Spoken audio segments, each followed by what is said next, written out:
I, 29 male, moved out of the apartment I shared with my girlfriend Celia, 31, yesterday. Took everything that was mine, which turns out was basically everything. We'd been together for 4 years, living together for 2. Started great. Then the rules began. First, it was small stuff. No shoes past the entryway. Fine, reasonable. Dishes immediately after eating. Sure, good habit, but it snowballed. Fast. By year 2 of living together, I had a literal printed list of household guidelines taped to the fridge. 37 rules. I counted.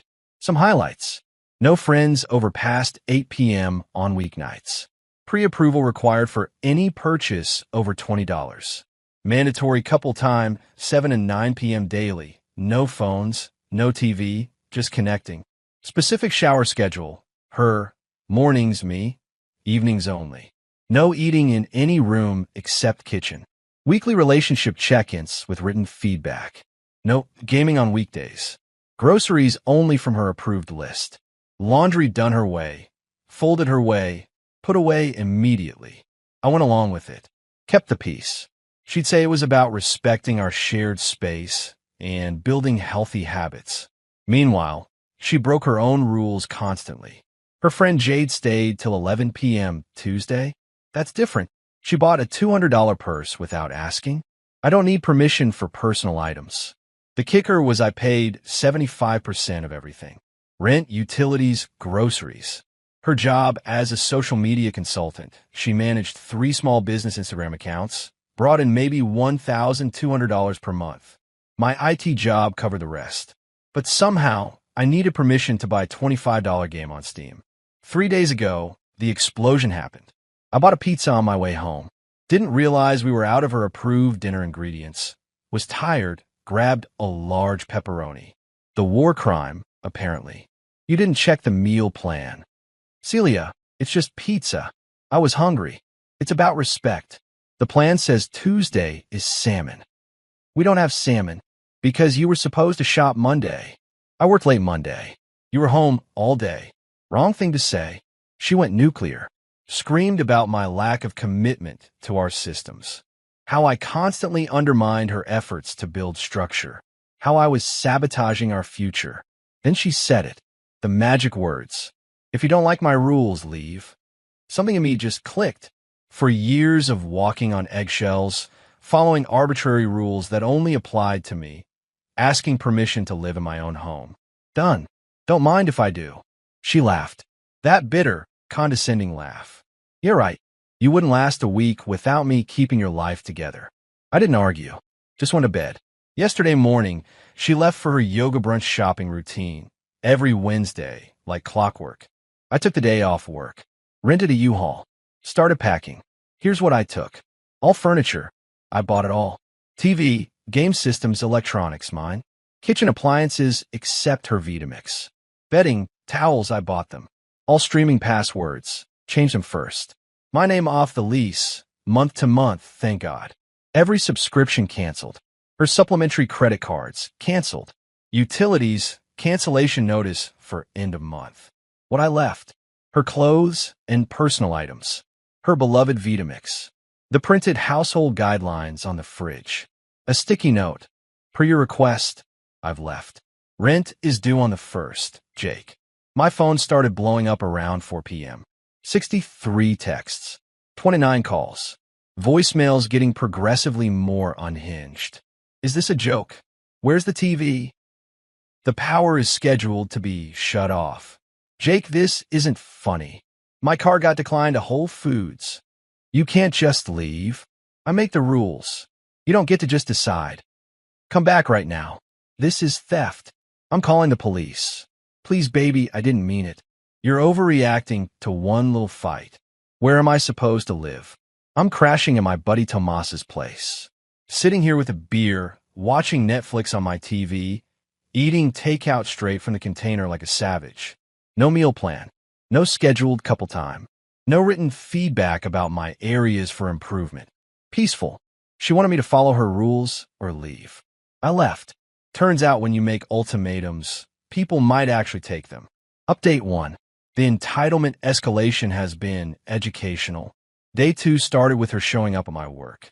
Security has her on camera having a complete meltdown in the lobby when they wouldn't let her up without an appointment. Apparently screaming, "I'm his girlfriend," doesn't override corporate security policy. Who knew? She pivoted to my phone.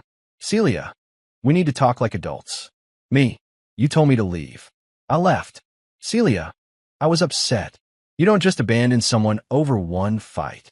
Me, "It wasn't one fight. It was 37 rules and 2 years of double standards." "Celia, those guidelines were for US. To help you be better." Me, "They only applied to me. You broke them constantly." "Celia, I made them so I can adjust them." You're not mature enough to know when flexibility is appropriate. The delusion. Actually stunning. Then came the financial reality check. See, Celia had gotten real comfortable with a certain lifestyle. Weekly yoga classes, $150 per month. Regular Mani Pitas, $200 per month. Her organic grocery addiction, $600 per month easy. Random Target runs. All on credit cards I paid off monthly. Her own credit? Trash from her preemie shopping habits. That's why she was supplementary on mine. By afternoon, the tone changed. "I can't afford the apartment. The landlord says I'm not on the lease.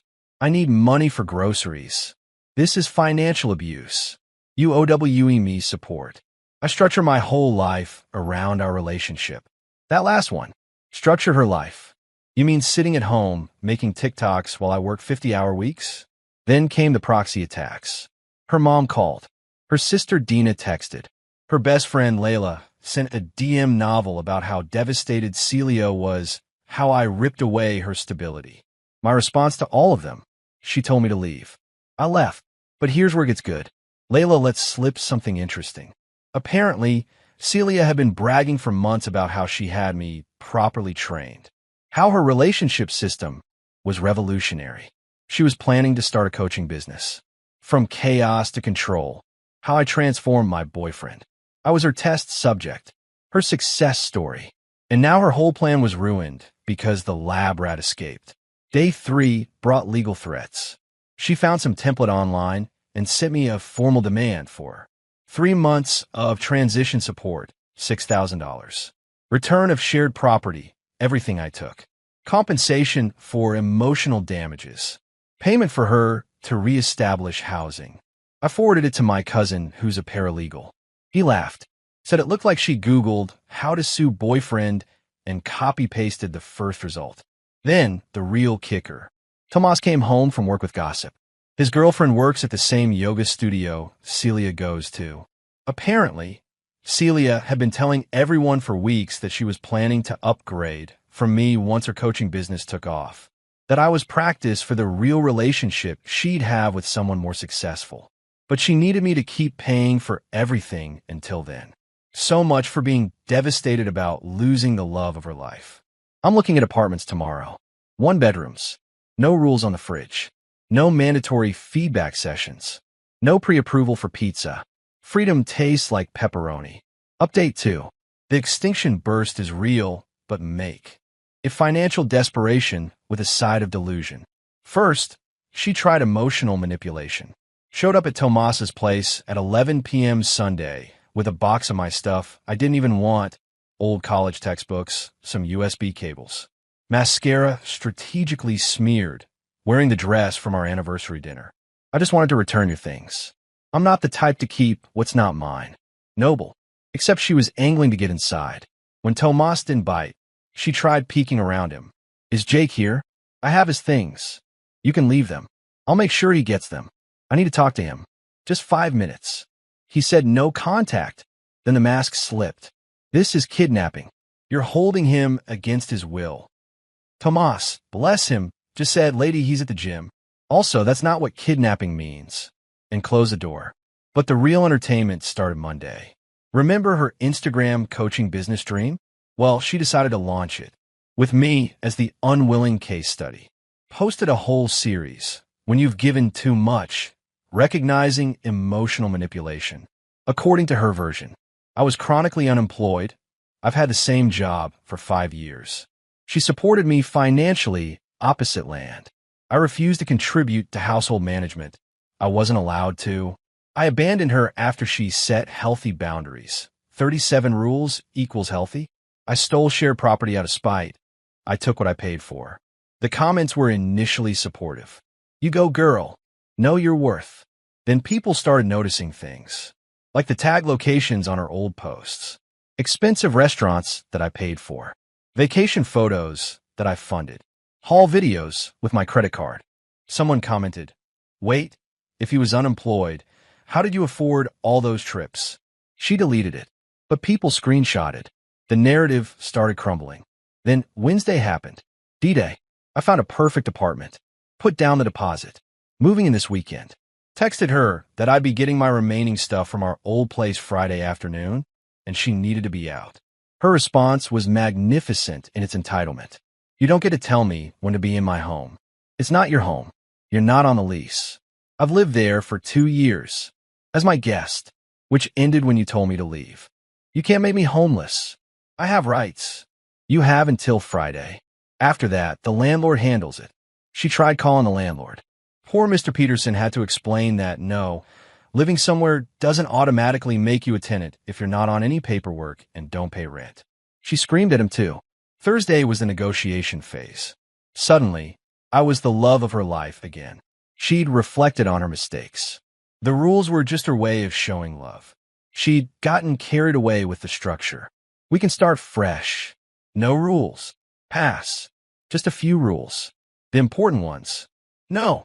Jake, please. I'll go to therapy. Great idea. Good luck with that. Then, the final attempt. The Hail Mary. She sent photos of her in situations with a message. Remember what you're giving up. I replied with a photo too. On my new apartment key. Already got something better. Radio silence for 2 hours. Then, you're making a huge mistake. I'll give you one last chance to fix this. Come home by tonight or we're done. We've been done since you told me to leave. I didn't mean it. I did. Friday afternoon came. I showed up with Tomas and another buddy, Diego. The apartment was instructive. She trashed it. Not violent damage, just stopped doing anything. Dishes piled up, garbage overflowing, laundry everywhere. The woman who demanded hospital-level cleanliness had been living in filth for a week because she literally didn't know how to maintain a space without someone else doing it. She sat on the floor.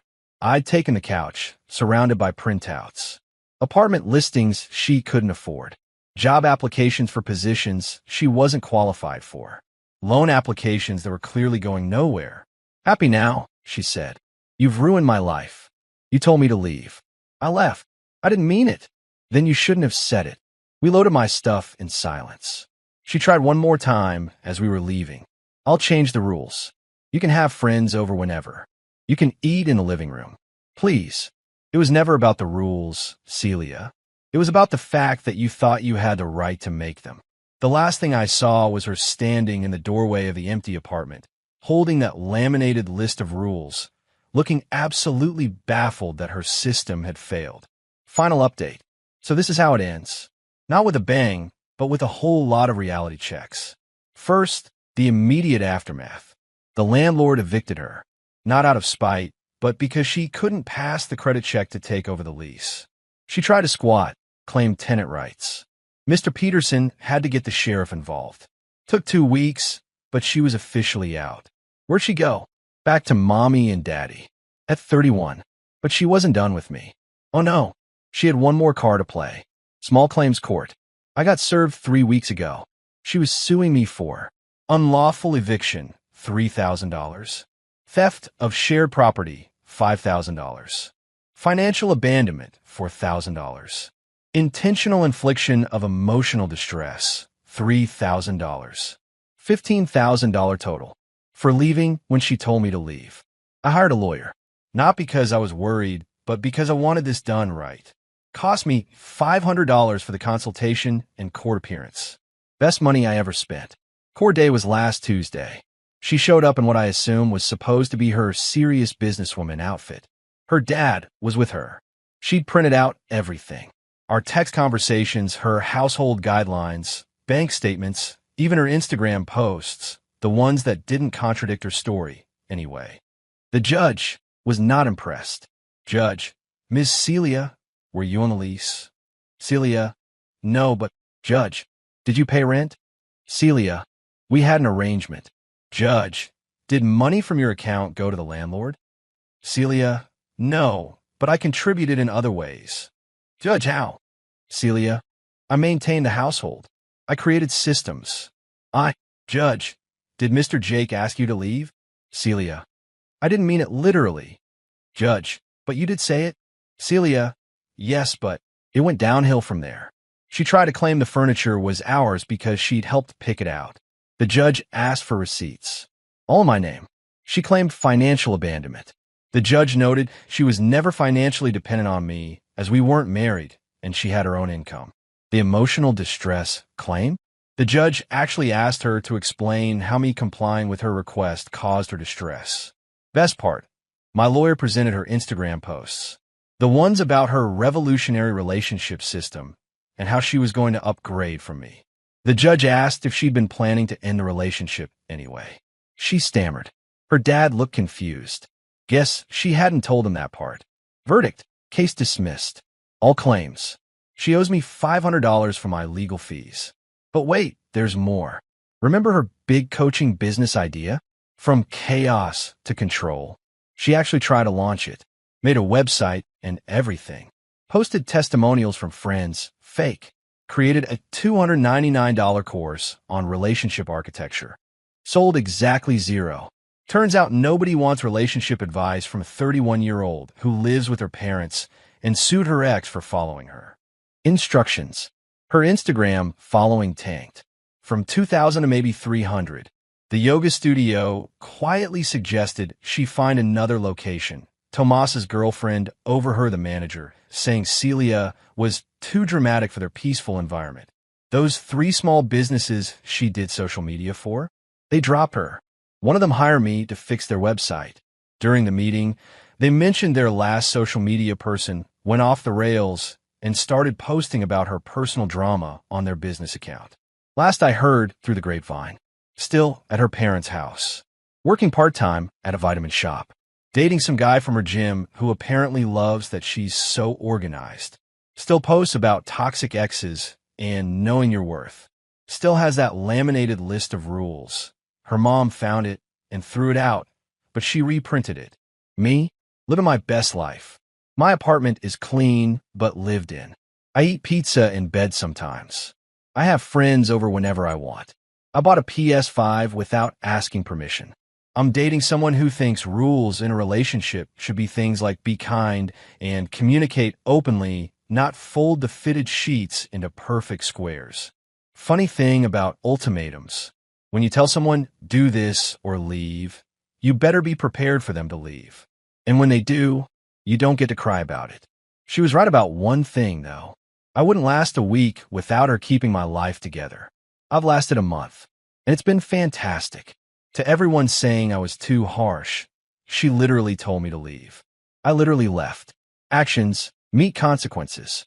To everyone who's been through something similar, your peace of mind is worth more than their rules. And to Celia, if you're reading this, hi. I know you still check my socials, thanks for the push. Leaving was the best thing you ever told me to do. Peace out. I bought a pizza to order, without checking a meal plan.